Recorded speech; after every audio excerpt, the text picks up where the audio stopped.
जय जगन्नाथ फ्रेंड्स मु कलिंग आपण मानक स्वागत करुच्ची भल कथार आउ एक महान शिक्षणीय अध्याय को आज भिडियोटी मु आपण मानक एक सुंदर कहानी कहबी। ए सुंदर कहानी आपण मानक एक महान शिक्षा देव और आपण जीवन को शांति जीवा पाई एक सुंदर दिग्दर्शन मध्य देव। एथिरे कुआ जायथिबा कहानीर प्रतिटी वाक्य रे प्रतिटी शब्द रे आपण को उच्च कोटीर शिक्षा मिलियो। तेणु भिडियोटी को स्किप न करी शेष जाए देखंतु। हाँ फ्रेंड्स, जेतेबेले आम मानक सहित हठात किछि नेगेटिव घटना घटी जाए संगे संगे आमे माने सेई घटनाटी को नहीं प्रतिक्रियाशील होई उठु। आमे माने आदौ विलंब न करी आमर रिएक्शन देइथाउ। जेपरि कि आमे बाटरे जाउथिबा समय रे हठात जने व्यक्ति आसी आमको गाली करिवे किंबा आघात करिवे। एही समय रे आमे माने सेई घटना प्रति आगरु सतर्क न थाई मध्य ताकू प्रति उत्तर देइथाउ किंबा निजको बचेबाकू जाई ताकू आघात करिथाउ किंबा सेई स्थान परित्याग करिथाउ। प्राय अधिकांश लोके एपरि परिस्थिति रे किछि विचार करि न पारि हठात रिएक्शन देइथांती। किंतु दुनिया रे बहुत कम लोक अछंती जो मानक सहित एपरि किछि घटना घटिले सेमाने किछि प्रतिक्रिया करिवा पूर्व शांत मनरे सेही कथाटी को भल भाबरे विचार करिथांती और आवश्यक मने कले किछि प्रतिक्रिया दियंती किंबा आदौ प्रतिक्रिया दियंती नहीं। एमाने प्रथमे परिस्थितिर गंभीरता को लक्ष्य करंती और परे परिस्थिति अनुकूल व्यवहार करिथांती। प्राय आमे माने समस्ते केबे ना केबे एभली परिस्थिति सामना करिथाउ। आज भिडियोटी शेष जाए देखिला परे आपण माने बुझी परिबे आम सहित जदि एभली किछि अप्रीतिकर नकारात्मक घटना घटिबो एथिरे आमे माने प्रतिक्रिया रखिबा केते दूर ठीक और भूल। आमे प्रतिक्रियाशील हेबा द्वारा आमर केते लाभ किंबा क्षति हेबो। तेबे आपण मानकु अनुरोध प्रथम थर पई जदि आमर चैनल रो ए भिडियोटी को देखुचंती जदि आम चैनल को आगरु सब्सक्राइब करि नाहंती तेबे तळे थिबा लाल रंगर सब्सक्राइब बटन टी को प्रेस करी पाखरे थिबा बेल आइकन टी को टच करी ऑल नोटिफिकेशन को सिलेक्ट करंतु जहा द्वारा कि आम चैनल रो प्रत्येक मोटिवेशनल वीडियो आपण मानक पाखरे अति सहज रे जाई पहुंची परिबो। फ्रेंड्स, गोटे गां पाखरे किछि दूर रे जने साधु रहउथिले। साधु जनक प्रत्येक दिन से गां बाट दे भिक्षा करिबा को जानती। से गां मुठरे थिबा एक बरगछ मूले किछि युवक माने बसी गुल्ली खटी गप करूथांती और सेही साधु जनक सेही बाटरे जीवा समय रे तांकु से माने थट्टा परिहास करी अनेक कथा कहती। साधु जनक तांकु किछि न कही तांको बाटरे चली जाती। यह प्रत्येक दिन घटी थाए। साधु जनक किछि न कहूतिले मध्य युवक माने प्रतिदिन एई भली करिथांती।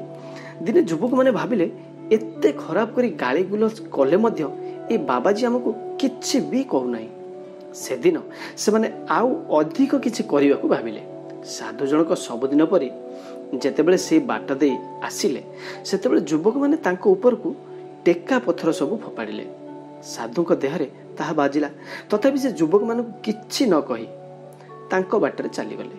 युवक माने किंतु तांको हैरान हरकत करिवा पई नुआ नुआ कथा भाबी चली थांती। अन्य एक दिनर घटना आज किंतु युवक माने तांकर सीमा टपी गले। आज से माने साधुंकर कमंडलू छड़े आनी रास्ता रे फिंगी देले। तांको देहरे थिबा गामुछाटी को आनी कंटा बाड़ को फिंगी देले। एमिति करि सारिबा परे युवक माने भाबिले आज बाबाजी निश्चय आमको किछि गाली करिवे। किंतु युवक मानकर धारणा संपूर्ण भूल थिला। साधु जनक पूर्व परि किछि न कही तांको बाटरे चली गले।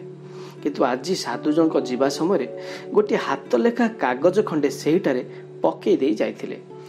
युवक माने से कागज टी खोली देखिले एते बड़ कागज रे मात्र गोटिए धाड़ी ही लेखा होइछि। सेतरे लेखा अछि जे कहिबा लोक बड़ नुहे सहिबा लोक बड़। युवक माने बहुत चेष्टा कले से लेखार अर्थ बुझीबा पाई। से मानक मध्यरु गोटे युवक कहिला एहार अर्थ होला बाबाजी बोधे आमको किछि गाली करी लिखिछि। आउ जने युवक कहिला ना ना बाबाजी बोधे किछि मंत्र लिखिछि एतिरे। एमिति से माने आलोचना करी तार किछि भी अर्थ बाहर करि पारले नाही। शेषरे से माने तार अर्थ बुझीबा पाई सेही साधु को कुड़िया को जीवाको बाहरिले। संध्या समय साधु जनक ध्यान मुद्रा रे आसन रे बसी थांती। युवक माने तांकु जाई प्रश्न कले आमे तुमको एते दिन धरी गाली गुलज करि आसछु एते हैरान हरकत करूछु ଅଥଚ ତୁମେ ଆମକୁ କିଛି ବି ଉତ୍ତର ଦେଇନାହ କି କେବେ ଗାଳି ମଧ୍ୟ କରିନାହ, କିନ୍ତୁ ଆଜି ଏହି କାଗଜରେ କିଛି ଲେଖି ସେଇଠି ପକେଇ ଦେଇକି ଆସିଲ। ସେଥିରେ ଯାହା ଲେଖା ଅଛି ତାର ଅର୍ଥ ଆମକୁ ବୁଝାଅ। ସେଥିରେ କିଛି ଭଲ କଥା ଲେଖା ଅଛି ନା ତୁମେ ଆମକୁ କିଛି ଗାଳି କରିଛ? ସାଧୁ ଜଣକ ହସିଦେଲେ ଓ ନମ୍ର ଭାବରେ କହିଲେ, ପ୍ରଥମେ ତୁମେମାନେ ଆସନରେ ବସିପଡ଼, ମୁଁ ତୁମକୁ ସବୁ ବୁଝେଇ କହିବି। ସାଧୁଙ୍କର କଥା ଶୁଣି ଯୁବକମାନେ ସେଇଟାରେ ବସି ପଡ଼ିଲେ।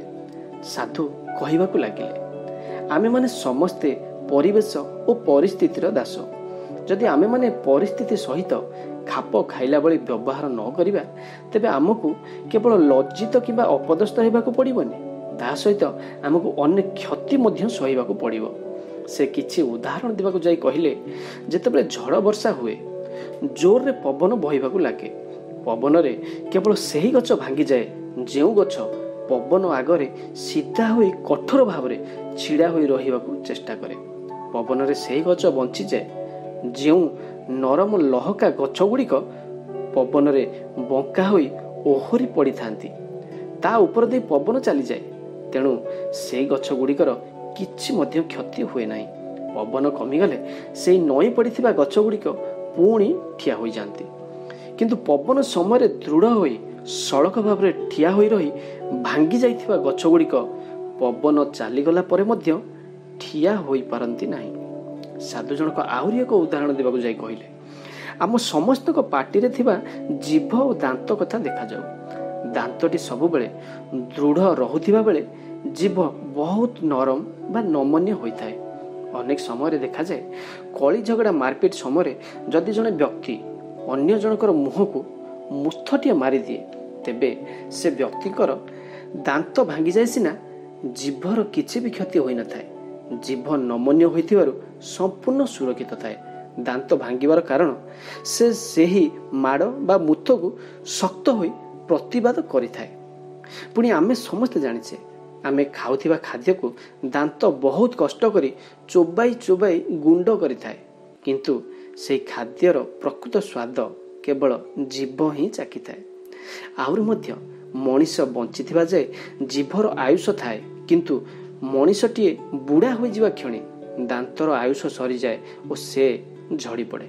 ତେଣୁ ଜୀବନରେ ପରିସ୍ଥିତି ଓ ପରିବେଶ ସହିତ ଖାପ ଖୁଆଇ ଯେଉଁମାନେ ନରମ ହୋଇ ନମନୀୟ ହୋଇ ପରିସ୍ଥିତିକୁ ଚାଲିଯିବାକୁ ଦିଅନ୍ତି, ସେଇମାନେ ସବୁବେଳେ ଅଯଥା କଳି ଝଗଡ଼ାରୁ ଦୂରରେ ରହି ଶାନ୍ତିରେ ଜୀବନଯାପନ କରିଥାନ୍ତି।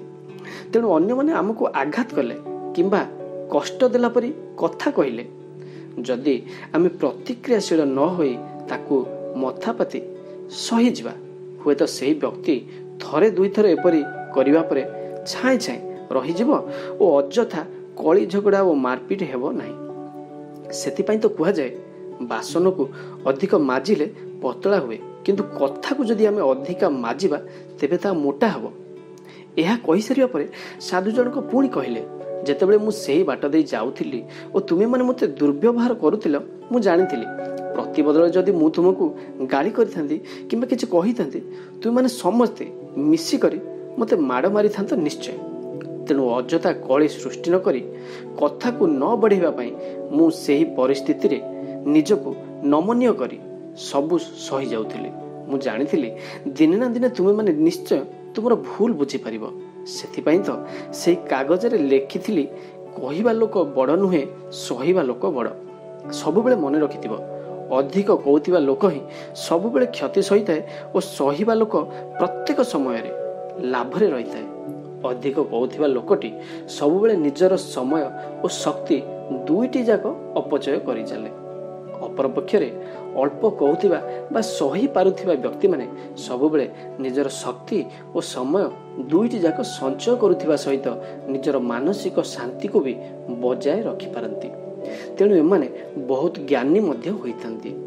ତେବେ ଫ୍ରେଣ୍ଡସ୍, ସାଧୁଙ୍କଠାରୁ ଏତେ ସୁନ୍ଦର ଉଦାହରଣ ଶୁଣିଲା ପରେ ସେହି ସବୁ ଯୁବକମାନେ ସାଧୁଙ୍କ ପାଦ ତଳେ ପଡ଼ି କ୍ଷମା ମାଗିଲେ ଓ ଜୀବନର ଏହି ମହାନ ଶିକ୍ଷା ଦେଇଥିବାରୁ କୃତଜ୍ଞତା ମଧ୍ୟ ଜଣାଇଲେ।